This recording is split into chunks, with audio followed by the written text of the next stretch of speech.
নির্বাচন যত ঘনিয়ে আসবে, নির্বাচন বানচালের চক্রান্ত তত বাড়বে।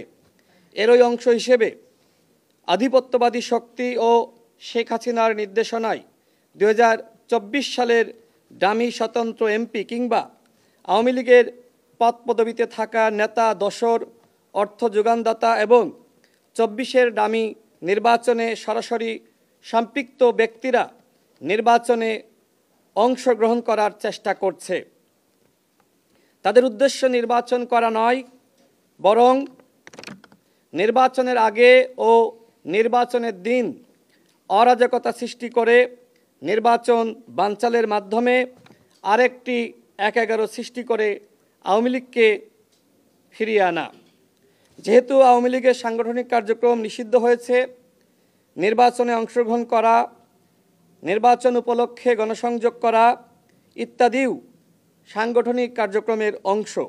সুতরাং গণহত্যার বিচার শেষ হওয়ার পূর্বে স্বতন্ত্র প্রার্থী হিসেবেও নির্বাচনে অংশগ্রহণ ও কোনো ধরনের নির্বাচনী কার্যক্রমে আওয়ামী লীগের নেতাকর্মীদের অংশগ্রহণ করার সুযোগ নেই।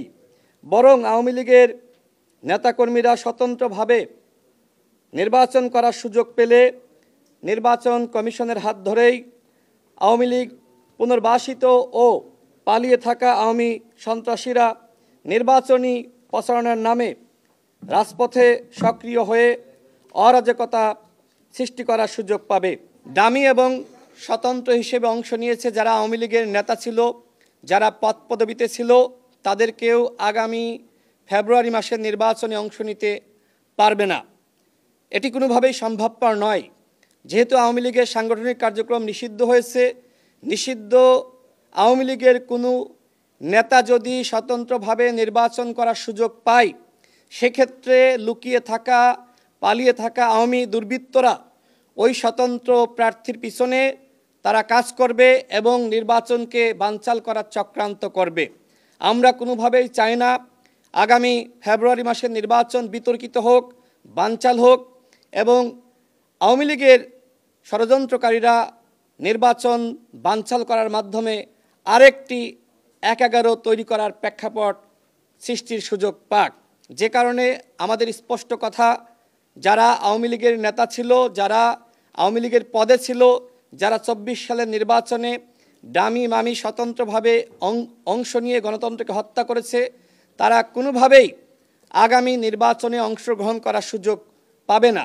একই সাথে নির্বাচন কমিশন আগামীকাল থেকে যে সংলাপের আয়োজন করেছে, সেই সংলাপে যাতে কোনোভাবেই ফ্যাসিবাদের দোসর, জাতীয় পার্টির ১৪ দল সহ যারা ২৪-এর ডামি নির্বাচনে অংশ নিয়েছে তাদেরকে নির্বাচন কমিশন কর্তৃক সংলাপে না আহ্বান করে আমরা এই দুটি বিষয়ে প্রধান নির্বাচন কমিশনারকে জানিয়েছি।